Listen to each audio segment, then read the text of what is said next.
नुकसानीचा दावा ठोकणार आहे आणि जर पुरावे दिले तर भाजपचे नेते मंडळी जे आहेत ते राजकारण सोडणार आहे असं देखील त्यांनी स्टेटमेंट केलंय. काय सांगा?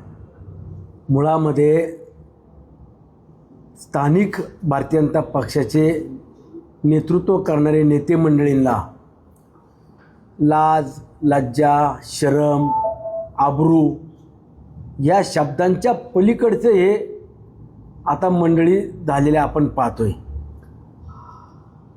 जर खरंच त्यांना आबरू असेल तर त्यांनी पुढच्या 8 दिवसामध्ये माझ्यावरती आबरू नुकसानीचा दावा दाखल करावा. मला कोर्टाकडनं समज येऊ द्या. त्यानंतरनं मी जे काय माझ्याकडे पुरावे आहेत ते कोर्टामध्ये द्यायला त्या ठिकाणी उभा असणार आहे. मी जे काय वक्तव्य करतोय हे 4.5 लाख जनतेचा प्रतिनिधी किंवा मावळ तालुक्याचा एक प्रतिनिधी याचं भान ठेवून आणि जबाबदारीनं मी प्रत्येक वक्तव्य करत असतो. जे वक्तव्य मी केलं की भारतीय जनता पक्षाच्या स्थानिक नेतृत्वानं जे उमेदवार उभे केले पंचायत समिती जिल्हा परिषदेमध्ये त्या उमेदवारांकडनं 25 लाख काही उमेदवारांकडनं आणि 35 लाख काही उमेदवारांकडनं घेतलेली माहिती ही मला कुठल्या भविष्यवाल्यांनी किंवा कुठल्या हॅकरनी दिलेली नव्हती. जे उमेदवार पराभूत झाले त्यांच्या भावानी आणि त्यांच्या सहकाऱ्यांनी मला ही माहिती दिली. ती पुराव्यानिशी दिली, बँक डिटेलनिशी दिली, कुणाच्या खात्यावरती किती तारखेला पैसे दिलेत आणि कोण कोण व्यक्ती आमच्याकडं हे सगळे EVM हॅक करतो हे सांगायला आले त्यांची नावं माझ्याकडे त्यांनी दिली. म्हणून ती माहिती मी आणि त्यांनी जो काही प्रकार केला हा जनतेसमोर मी मांडलेला आहे. ज्यांनी पत्रकार परिषद घेऊन सांगितलं सुनील शेळकेने पुरावे द्यावेत नाही तर आम्ही आबरू नुकसानीचा दावा दाखल करू. तुम्हाला जर खरंच सन्मान, अभिमान आणि आबरू असेल तर तुम्ही कोर्टात 8 दिवसात जा. मी अजून 10 दिवस थांबतो. तुम्ही माझ्यावरती आबरू नुकसानीचा दावा दाखल करा. मला कोर्टाकडनं समज येऊ द्या. त्यानंतर मी कोर्टात जे काय असेल ते पुरावे देईल. पण त्याच्या अगोदर पिंपरी चिंचवड पोलीस आयुक्तालयात मात्र मी लेखी स्वरूपात तक्रार देणार. अधिवेशन पुढच्या आठवड्यात आमचं सुरू होतं आहे. विधिमंडळाचं कामकाज सुरू होत असताना मी राज्याच्या मुख्यमंत्र्यांकडे देखील हे पुराव्याशी हातात त्यांच्या सगळी माहिती देणार. नेमकं नाही, हे एक हॅकर मोठे रॅकेट पुणे जिल्ह्यामध्ये आहे.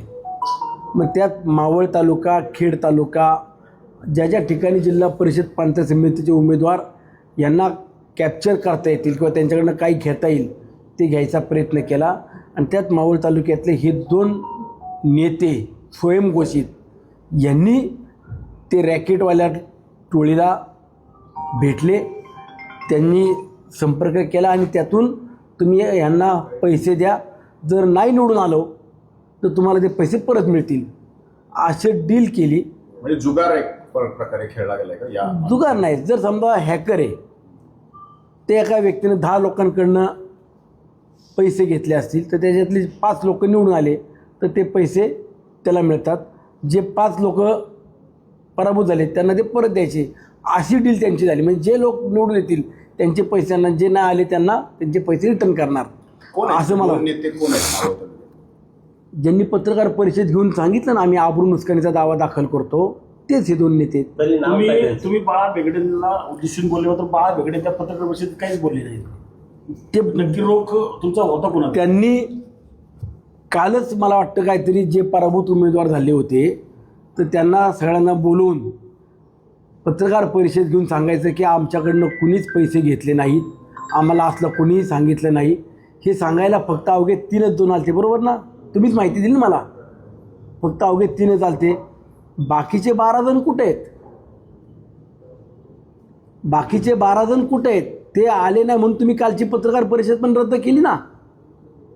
मग ह्याचा अर्थ काय? आणि जर मी कुठले आरोप केले असेल, खोटे असतील तर मी पण सांगतो तुम्ही ज्या चौकात बोलवाल, ज्या ठिकाणी बोलवाल तिथं पाय धरून तुमची जाहीर माफी मागेल.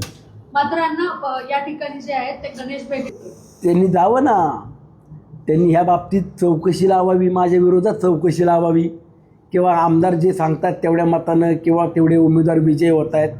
मी माझा आत्मविश्वास 5-6 वर्षात केलेलं काम आणि जनतेचं आमच्यावरती असलेलं प्रेम, विकास कामातून जे आम्हाला मतदान होतं तेच आम्ही जाहीरपणाने सांगतो की आमचा निकाल काय असणार आहे. पण यांचा निकाल यांना सांगता येत नाही, यांना उमेदवार नाहीत म्हणून या आयत्या वेळेला उमेदवार उभे करतात, करोडो रुपयाला डुबवतात. आर्थिक नुकसान करणं, गावात संघर्ष लावणं, हे जे काय केलं याच्या पलीकडे जाऊन EVMच हॅक करून आणतो आणि तुमचा विजय करतो, याच्यापेक्षा निंदनीय आणि गलिच्छ राजकारण काय असू शकतं. होऊ द्या, दूध का दूध पाणी का पाणी, येऊ द्या सत्यता बाहेर, माझी तयारी आहे. जवळपास अजून आकडा माझ्याकडं आलेला नाही आहे. आत्ताशी माझ्याकडे 2च बँकेचे डिटेल आल्यात, अजून बाकीच्या डिटेल्स येऊ द्या. आले की मी ते सगळं कोर्टामध्ये किंवा ज्यावेळेला माझ्यावरती हे कुठली तक्रार करतील किंवा मला पोलीस स्टेशनमधनं इन्क्वायरीला बोलवतील त्यावेळेला मी त्यांच्याकडे ती सगळी माहिती देईल. 2 आळंदीचे आहेत, एक शेलारवाडीचा आहे आणि एक पुण्यातला का वडगाव शिरीचा कुठला तरी आहे. असे 5 जणांचं रॅकेट आहे आणि त्याच्यामध्ये हे 2 सामील आहेत. आता एवढं पण सांगतो बस.